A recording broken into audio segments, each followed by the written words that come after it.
जैसा परिचय के अंदर लगभग स्पष्ट कर दिया है अशोक जी ने कि मेरे आने का उद्देश्य। देखिए, पहला उद्देश्य तो बड़ा स्पष्ट है। आप जो मीडिया के साथी हैं, हमारे परिवार के सदस्य हैं, अशोक जी, मैं, सैनी साहब, हम मीडिया से संबंधित लोग हैं, विशेष तौर पे मैं और अशोक जी। तो पत्रकार साथी तो हमारे परिवार की तरह है। तो एक तो उद्देश्य ये है कि आप लोगों से मिला जाए, आप लोगों से बातचीत हो। माननीय मुख्यमंत्री जी का आदेश था कि हरियाणा प्रांत के जो मीडिया के लोग हैं, उन लोगों से बातचीत करके अगर किसी की कोई समस्या है, उस विषय पे उसका निवारण हो। आप भी जानते हैं कि ये वो सरकार है जिसने मीडिया के लोगों के लिए जो काम किए, इससे पहले कोई सरकार नहीं कर सकती। ये आप बेहतर जानते हैं। चाहे पेंशन का विषय है, क्योंकि आप लोग मुझे लगता है कि जिस दिन माननीय मुख्यमंत्री जी ने पेंशन 15,000 रुपए की थी, तो लगभग हरियाणा के सभी मीडिया बंधुओं ने अलग अलग प्लेटफॉर्म पे मुख्यमंत्री जी का धन्यवाद भी किया था। सरकार ने मीडिया के साथियों के लिए बहुत से काम किए हैं। उसके बावजूद जैसे होता क्या है कि बहुत से साथियों के ऐसे काम होते हैं जिसके लिए उनको चंडीगढ़ आना पड़ता है। उद्देश्य केवल ये है कि आप लोगों का समय ना खराब हो, बजाय आप चंडीगढ़ आए, हम आपके पास आ जाते हैं। क्योंकि कुछ ऐसे भी विषय होते हैं जो पत्रकार साथी सबके बीच में नहीं बात करना चाहते, अकेले में बात करना चाहते हैं। तो हम इस वार्ता के बाद अकेले में अलग अलग साथी जो भी उसकी कोई विषय, कोई बात होगी, उसके ऊपर हम चर्चा करेंगे। अगर कोई समस्या होगी तो उसका निवारण कैसे हो, इस विषय में बात करेंगे। अब दूसरा, देखिए, विकसित भारत संकल्प यात्रा, कल माननीय मुख्यमंत्री जी ने फरीदाबाद से यात्रा को हरी झंडी दी। माननीय प्रधानमंत्री नरेंद्र मोदी जी ने एक विजन दिया था राष्ट्र को, क्योंकि हम सब जानते हैं भारत एक विकासशील देश है। माननीय प्रधानमंत्री जी ने पूरे देश के लोगों को विजन दिया कि 2047 तक भारत को विकसित राष्ट्र बनाना है।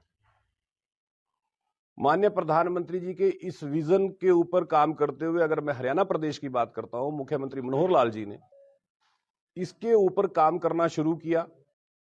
हरियाणा प्रदेश किस तरह से और तरक्की करे और खुशहाल हो, उसके लिए अलग अलग योजनाएं बनानी शुरू की। विकसित भारत संकल्प यात्रा पूरे हरियाणा प्रदेश के अंदर जाएगी।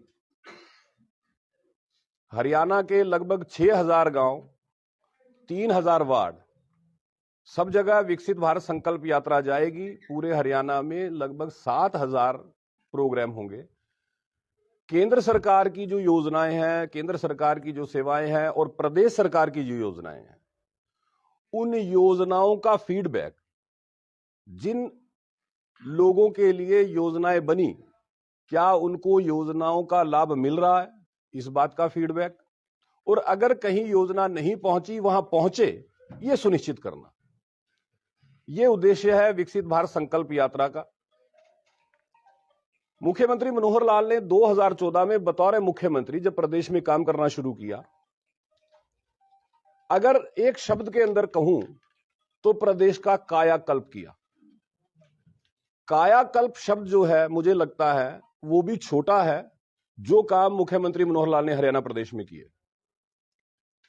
हम सब जानते हैं हरियाणा प्रदेश जो है चर्चित था किसके लिए? भाई भतीजावाद, क्षेत्रवाद, जातिवाद, भ्रष्टाचार। मुख्यमंत्री मनोहर लाल ने बतौर मुख्यमंत्री जब कार्यभार संभाला, सबसे पहले हरियाणा एक, हरियाणवी एक, ये नारा दिया और इसके ऊपर काम करते हुए जो पुरानी व्यवस्था चली आ रही थी, उस व्यवस्था को बदला। हरियाणा को एक पारदर्शी सरकार, पहले जहां सरकार की अगर कोई योजना होती थी, उसका लाभ केवल उन लोगों को मिलता था जो सरकार के नजदीक होते थे, सत्ता के चहेते होते थे। मुख्यमंत्री मनोहर लाल ने गरीब और वंचित को उसका अधिकार मिले, यह सुनिश्चित किया। गरीब और वंचित को उसका अधिकार घर बैठे प्राप्त हो, यह सुनिश्चित किया और उसके लिए तकनीक का उपयोग किया। आप सब जानते हैं, जब 2016 में हरियाणा प्रदेश के अंदर डीबीटी, डायरेक्ट बेनिफिट ट्रांसफर, जब शुरू हुआ, विशेष तौर पे जब बुजुर्गों की जो बुढ़ापा पेंशन है वो सीधा उनके खाते में जाएगी, उस वक्त हमारे विरोधी जो लोग हैं उन्होंने बहुत आलोचना की थी। पत्रकार मित्र उन्होंने कवर भी किया था, अखबार में खबर भी छपती थी, उनके बयान भी छपते थे और बड़े अजीब तर्क देते थे कि बुजुर्गों का तो बैंक में खाता नहीं होता, बुजुर्ग बैंक में कैसे जाएंगे, गांव में तो बैंक नहीं होता, वगैरह वगैरह, इस तरह के उस वक्त तर्क दिए जाते थे। लेकिन जब ये योजना लागू हुई, बुजुर्गों को घर बैठे उनकी पेंशन मिलनी शुरू हुई, और इसके साथ साथ प्रदेश के एक्सचेकर का प्रदेश की आम जनता का लगभग 1148 करोड़ रुपया बचना शुरू हुआ। यानी वो पैसा जो किसी योजना के लाभार्थी के नाम से जा रहा था, उदाहरण के तौर पे लगभग 2.25 लाख ऐसी बुढ़ापा पेंशन जाती थी जो लोग इस दुनिया में नहीं थे, लेकिन उनके नाम से पैसा जा रहा था। अब वो पैसा किसकी जेब में जा रहा था, मुझे लगता है ये समझने में हमें कोई दिक्कत होनी नहीं चाहिए। क्योंकि जो विरोध के स्वर उस वक्त थे, जिनके ये तर्क थे कि गांव में तो बैंक नहीं होता, बुजुर्गों का तो खाता नहीं होता, वगैरह वगैरह, जब उन लोगों को इस बात का आभास हुआ कि मुख्यमंत्री मनोहर लाल ने जो ये योजनाएं बनाई और जो तकनीक का यूज किया, मतलब जो ह्यूमन फेस को बीच में से हटा के टेक्नोलॉजी के जरिए लाभार्थी को सीधा लाभ पहुंचे, ये सुनिश्चित किया, तो पारदर्शिता के साथ साथ हरियाणा की आम जनता का जो पैसा बचना शुरू हुआ। स्वाभाविक है, जब जनता का पैसा बचता है, और मुख्यमंत्री मनोहर लाल ने और बहुत सी ऐसी योजनाएं बनाई कि वो पैसा जनता के ऊपर खर्च हो। खासतौर पे अगर आप ध्यान देंगे, हरियाणा प्रदेश एकमात्र प्रदेश है जिसमें किसानों की धान और गेहूं के अलावा, देखिए धान और गेहूं एमएसपी पे खरीदता है केंद्र सरकार, आप सब जानते हैं। प्रदेश सरकार केवल एक मिडलमैन होती है, वो खरीद सारी जो है केंद्र सरकार करती है। हरियाणा प्रदेश एकमात्र प्रदेश ऐसा है जो धान और गेहूं के अलावा 12 अन्य फसलों पे किसान भाइयों को एमएसपी का लाभ देती है। 2014 से पहले, बहुत से पुराने साथी हैं, बहुत पहले से पत्रकारिता कर रहे हैं, हरियाणा के इतिहास से अच्छी तरह से वाकिफ होंगे। 2014 से पहले किसी सरकार ने किसान की सरसों पे, बाजरे पे, सूरजमुखी पे किसान को कभी एमएसपी का लाभ नहीं दिया। एक साल बीच में जरूर ऐसा आया था जब इंडियन नेशनल लोकदल की सरकार होती थी तो बाजरा खरीदा गया था, वो भी एक साल।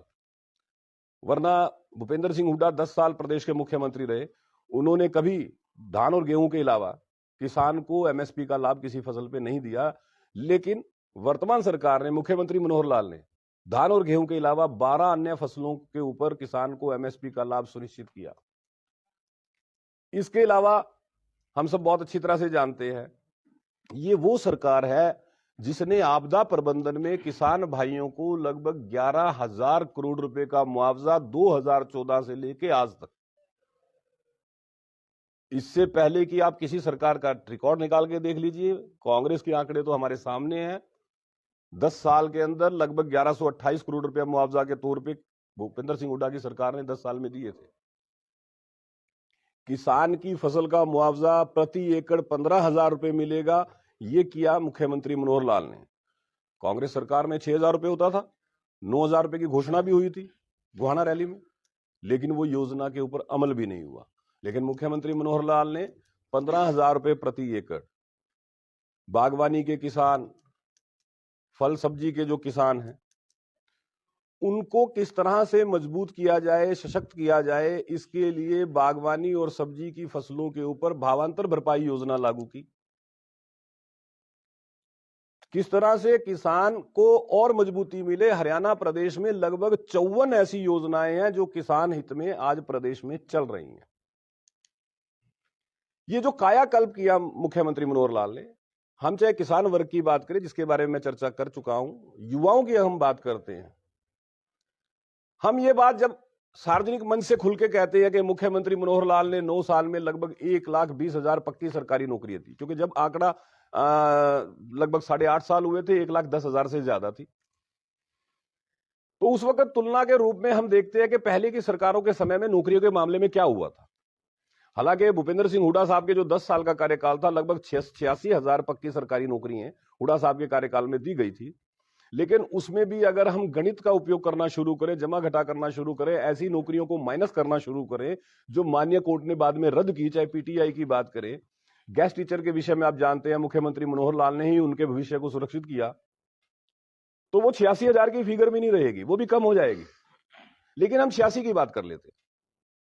अभी सरकार का लगभग 1 साल का कार्यकाल बकाया है, और ये सब आप जानते हैं, बाकायदा सार्वजनिक मंचों से माननीय मुख्यमंत्री जी भी कई बार बता चुके हैं कि जो नौकरियां पाइपलाइन में हैं लगभग 60,000 के करीब, दी जा चुकी नौकरियां जो पाइपलाइन में है, उन दोनों को अगर जोड़ लें तो मुख्यमंत्री मनोहर लाल ने हुड्डा साहब के बनिस्बत दुगने से ज्यादा नौकरियां हरियाणा के युवाओं को पक्की सरकारी दी।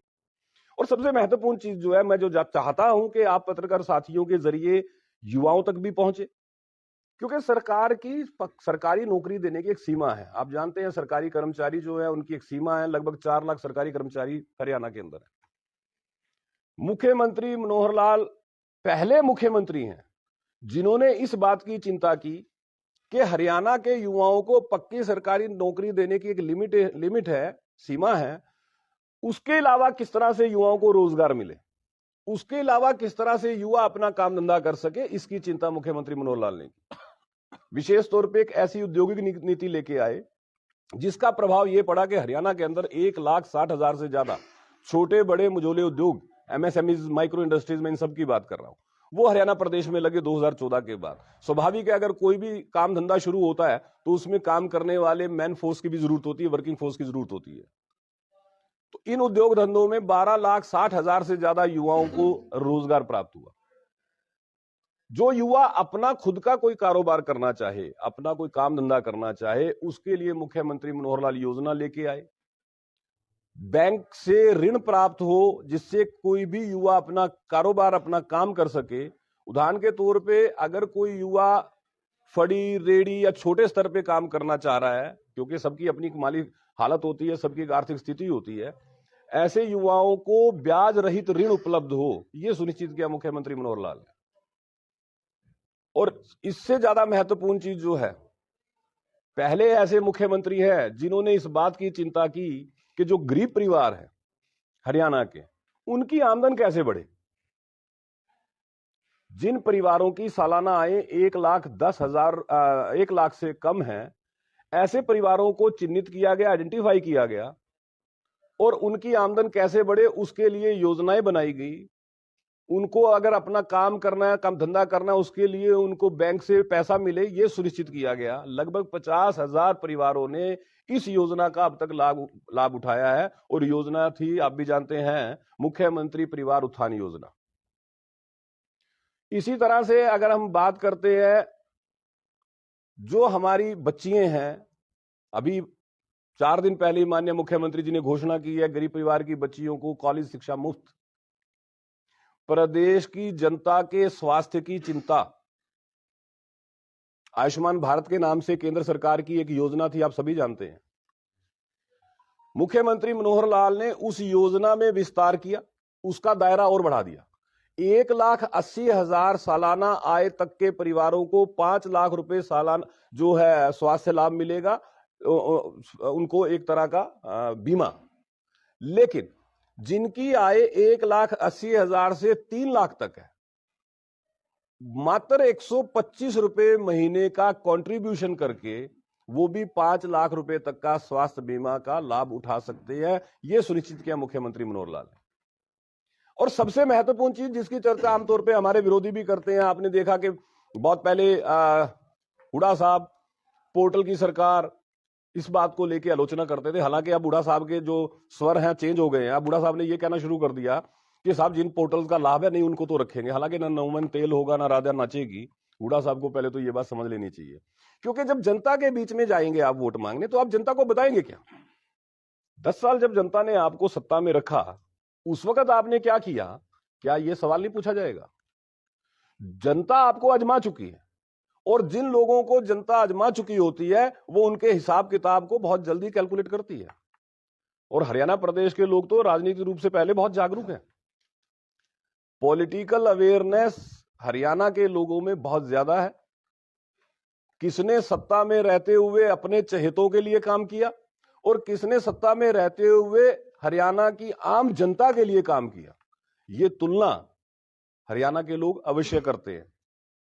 मुख्यमंत्री मनोहर लाल ने जिस तरह से गरीब और वंचित को उसका हक दिया, जिस तरह से पारदर्शी तरीके से सरकारी नौकरी युवाओं को प्राप्त हो, यह सुनिश्चित किया, जिस तरह से हरियाणा प्रदेश में उद्योग धंधे लगे, इसके लिए बेहतर औद्योगिक नीति लेके आए, इंफ्रास्ट्रक्चर के ऊपर काम करना शुरू किया, हरियाणा की जनता को स्वास्थ्य लाभ मिले उसके लिए आयुष्मान योजना का विस्तार किया, निरोगी हरियाणा नाम से योजना लेके आए जिसमें गरीब व्यक्ति को अपना चेकअप हेल्थ चेकअप वो मुफ्त हो, ये सुनिश्चित किया। हरियाणा में स्वास्थ्य के इंफ्रास्ट्रक्चर को बढ़ाया जाए, इसके लिए सिविल हॉस्पिटल्स के चाहे बेड की संख्या बढ़ाने की बात हो, नए सिविल हॉस्पिटल बनाने की बात हो, हर जिले में मेडिकल कॉलेज हो, इस विचार को लेके आने वाले कौन है? मुख्यमंत्री मनोहर लाल। एमबीबीएस की सीटें हरियाणा के अंदर 750 से बढ़ के 1750 होगी, इस बात के ऊपर काम करने वाला मुख्यमंत्री कौन है? मुख्यमंत्री मनोहर लाल। तो जिस मुख्यमंत्री ने 24 घंटे अपना फोकस गरीब जनता के ऊपर रखा, कमजोर लोगों के ऊपर रखा, वंचित वर्ग के ऊपर रखा, और एक तरफ वो लोग थे जब वो सत्ता में थे, अगर एससीएस की नौकरी लगनी होती तो विपक्ष एक दिन पहले लिस्ट आउट कर देता था और अगले दिन वही लिस्ट सरकार की तरफ से जारी होती थी। आपको ध्यान होगा हुड्डा साहब के समय में जो एससीएस लगे थे, विपक्ष ने एक दिन पहले लिस्ट जारी कर दी थी कि ये लोग लगेंगे। लगभग उसके अंदर से 60% बच्चे वो थे जो हुड्डा साहब के आसपास के लोग, उनके बच्चे, वो सब आपको याद होगा।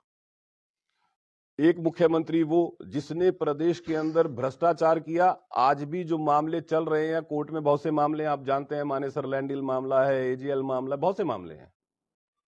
और एक मुख्यमंत्री वो जिसने पारदर्शिता और ईमानदारी की एक मिसाल कायम किया है।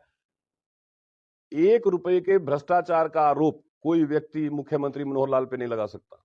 और जो मुख्यमंत्री मनोहर लाल, चाहे पत्रकार साथी जो भी मिलते हैं, उनसे बात भी करते हैं, वो सब बेहतर जानते हैं कि किस तरह के एक साधारण व्यक्ति जो 24 घंटे गरीब व्यक्ति की चिंता करने वाला, गरीब व्यक्ति के लिए काम करने वाला, और हरियाणा को आर्थिक दृष्टि की बात करें।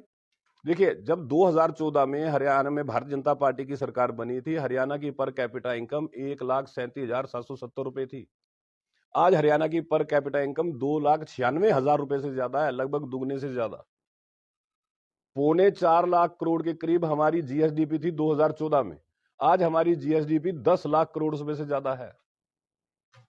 आर्थिक क्षेत्र की बात करें, किसान जो खाद्यान्न उत्पादन की बात करें, 2014 के बनिस्पत आज हमारा खाद्यान्न उत्पादन 20% बढ़ चुका है। हमारा दुग्ध उत्पादन बढ़ चुका है। और जैसे आप देख ही रहे हैं, हरियाणा एक वो प्रदेश है जिसके लगभग हर जिले से नेशनल हाईवे गुजरता है, और कई जिले तो ऐसे हैं जिनसे 5-5 नेशनल हाईवे टच करते हैं। यह है इंफ्रास्ट्रक्चर डेवलपमेंट का काम।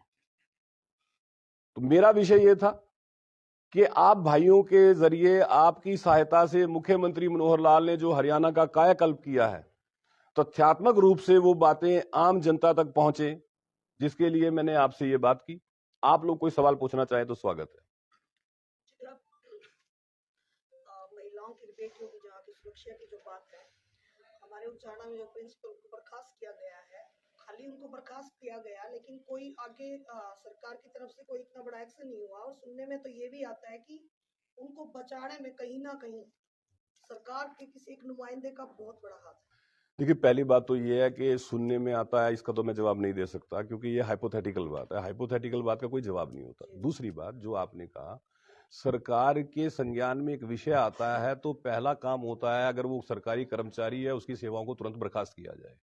फिर कानूनी दृष्टि से उस पर क्या काम हो, क्या कार्रवाई हो सकती है, विषय की जांच करके वो कार्रवाई उस पर की जाए और कानून के सामने उसको प्रस्तुत किया जाए, जिसके ऊपर सरकार काम कर रही है। तो सरकारी पक्ष तो है ये। दूसरी बात देखिए, जब हम सुरक्षा की बात करते हैं, बेटी बचाओ बेटी पढ़ाओ, ये नारा हरियाणा के अंदर माननीय प्रधानमंत्री जी पानीपत आए थे, आप सब जानते हैं, और इसके ऊपर सरकार ने काम किया। फिर हमें उसके ऊपर एक बार देखना पड़ेगा। प्रदेश के अंदर महिलाओं की सुरक्षा के लिए पहली जरूरत क्या थी? महिला थाने, महिला फोर्स। ये वो सरकार है जिसने पुलिस के अंदर महिलाओं की नफरी बढ़ाने के ऊपर काम करना शुरू किया। जहां नफरी केवल 5% थी, उसको बढ़ा के 15% किया जाए, ये भी काम मुख्यमंत्री मनोहर लाल ने करना शुरू किया। हरियाणा प्रदेश में जहां केवल 2 महिला थाने होते थे, महिला थाने बढ़ाए जाए, ये काम भी माननीय मुख्यमंत्री जी ने करना शुरू किया। बाकायदा विधानसभा में कानून बनाया, अगर किसी बच्ची के साथ एक ऐसी घटना, देखिए, हम सामाजिक दृष्टि से अगर बात करें तो हम तो हरियाणवी लोग हैं, बहुत कल्चर्ड लोग, या यूं कहिए नैतिक लोग हैं। ऐसे शब्दों का उच्चारण करते हुए हम तो भी, लेकिन करना पड़ेगा। अगर बलात्कार होता है बच्ची के साथ तो फांसी की सजा हो, ये कानून भी हरियाणा ने पहली बार बनाया। तो सरकार ने अपने तरफ से जो महिलाओं की सुरक्षा के लिए काम करने शुरू किए। जो विषय आपका था, उसमें सरकार ने क्या किया मैंने आपको बता दिया है, और आगे उसमें जो भी डेवलपमेंट होगी वो आपके सामने आती रहेगी। अत्रे जी, एक जैसे कि पेंशन पॉलिसी की बात करें, उसमें बढ़ोतरी की, एरियर भी 2 दिए सरकार ने, और पीछे सीएम साहब ने एक घोषणा की थी कि मीडिया का जो सोशल मीडिया प्लेटफॉर्म है उन लोगों को भी इसमें स्थान दिया जाएगा, इसके बारे में। देखिए ऐसा है, बाकायदा सोशल मीडिया पॉलिसी बनाई गई है, और सोशल मीडिया पॉलिसी के अंदर जो हमारे मित्र सोशल मीडिया प्लेटफॉर्म पे काम कर रहे हैं पत्रकारिता में, बहुत से लोग बहुत अच्छा काम कर रहे हैं, ये बात हम जानते हैं। बहुत से लोग बहुत बेहतर काम कर रहे हैं, जिनके व्यूवरशिप भी बहुत अच्छी है, और जो पत्रकारिता की दृष्टि से देखें तो कंटेंट बड़ा अच्छा होता है। लेकिन साथ साथ ये बात भी हम जानते हैं कि बहुत से ऐसे लोग भी हैं जो इस सोशल मीडिया का दुरुपयोग भी करते हैं। तो सरकार ने पॉलिसी बनाई, बाकायदा सरकार ने सुनिश्चित किया कि जो सोशल मीडिया प्लेटफॉर्म है, जो लोग अच्छा काम कर रहे हैं, उनकी एम्पैनलमेंट की जाए। एम्पैनलमेंट करने का मात्र उद्देश्य ये है कि जैसे कहते हैं ना, छलनी लग गई, जो अच्छे लोग हैं वो रिकॉग्नाइज हो जाएंगे। और उसके लिए जो पॉलिसी बनी है एम्पैनलमेंट के लिए, क्या क्या डॉक्यूमेंट रिक्वायर्ड है, ये सारी चीजें पब्लिक प्लेटफॉर्म में आ चुकी हैं। आने का उद्देश्य ये भी था कि अगर किसी साथी को वो डॉक्यूमेंट नहीं मिले हैं तो अशोक जी यहाँ पे हैं, अशोक जी वो आपको डॉक्यूमेंट देंगे, और जो जो उस कैटेगरी में या उन जो नियम बने हैं उनमें फॉल करते हो, तो मेरा आपसे वैसे भी निवेदन है कि आप अपने एम्पैनलमेंट जरूर कराइए, जो अच्छा काम कर रहे हैं लोग। सर, आपने रोजगार दोगुना देने की बात कही, तो बात करें तो युवा यहाँ से हरियाणा के गांव खाली हो रहे, पलायन कर रहे हैं, ऐसा क्यों? देखिए, ये जो बात आती है कि हरियाणा का युवा विदेश जा रहा है, पहले तो मैं आप साथियों को थोड़ा सा इस बारे में एक चीज और बता दूं कि हरियाणा का युवा ऐसा नहीं है कि आज विदेश जा रहा है, और ह्यूमन नेचर है बेहतर, उसके लिए पलायन जो है, जब से मानवता है तब से ये मानवता की टेंडेंसी होती है, ह्यूमन नेचर है ये। लेकिन हरियाणा से विदेश जाने का जो ट्रेंड है दैट वो 1979, उसका कारण ये है कि मैं जिस क्षेत्र से संबंध रखता हूं, हमारे क्षेत्र से यूथ जो है 1979 में विदेश जाना शुरू हो गए थे, और बहुत बड़ी तादाद में, ऐसे नहीं कि 1-2-4 लोग। ये ह्यूमन टेंडेंसी है। कुछ बच्चे पढ़ने के लिए जाते हैं, कुछ बच्चे जो यहाँ काम कर रहे हैं उससे बेहतर आमदन हो इसलिए जाते हैं, वजह सबकी अलग अलग है, लेकिन आज से नहीं है ये ट्रेंड तो बहुत पहले से है। अगर ये जी आप पत्रकारिता का आकलन जो है, क्या खाली एक ये पत्रकार है सोशल मीडिया के अंदर, ये खाली उसके फॉलोवर या उसके व्यूज ही मतलब उसको दर्शाएंगे कि नहीं, ऐसा नहीं है। अब जिसने मान लीजिए नया शुरू किया है, काम वो बहुत बेहतर कर रहा है, लेकिन अभी नया शुरू किया है, धीरे धीरे व्यूवरशिप बढ़ेगी। केवल व्यूवरशिप ही पैमाना हो ऐसा नहीं है, उसके अलावा और भी बहुत पैमाने हैं। मैंने जैसे कंटेंट की बात की है, कोई कितनी ईमानदारी से काम कर रहा है, उसकी खबरें जो है वो कैसी होती है, अगर कोई स्टोरी करता है तो उस स्टोरी का कंटेंट कैसा होता है, उसकी पत्रकारिता का स्तर कैसा है, बहुत सी चीजें हैं। तो अगर आप वो जो डॉक्यूमेंट है ना उसको एक बार पढ़ेंगे तो आप उसमें पाएंगे, हमने भी इसीलिए ऐसे अच्छे लोगों को मौका मिले जो बेहतर काम कर रहे हैं, इसी तरह की वो पॉलिसी फ्रेम की है।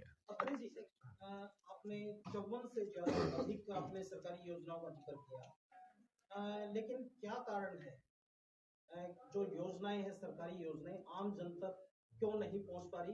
क्या उस विषय की पाइपलाइन में कहीं लीकेज है, या वो पाइपलाइन बिछी ही नहीं? इस विषय पर अगर आप आंकड़ों पर जाएंगे, 0.1% तक ही इस जमीनी स्तर पर लाभ मिल पाया है। देखिए, पहली तो बात, हालांकि ये विषय बार बार आता है जी, क्या वजह है कि योजनाएं नीचे पहुंच नहीं पाई। हालांकि मैं इससे थोड़ा सा असहमत हूं। उसका कारण ये है, जैसे मैंने कहा, जो विकसित भारत संकल्प यात्रा है, इसका उद्देश्य क्या है? एक कि जो केंद्र सरकार की योजनाएं, हरियाणा प्रदेश सरकार की योजनाएं, वो धरातल पे सही तरह से पहुंची, अगर पहुंची तो क्या फीडबैक है, और अगर किसी के पास नहीं पहुंची तो वो पहुंचे।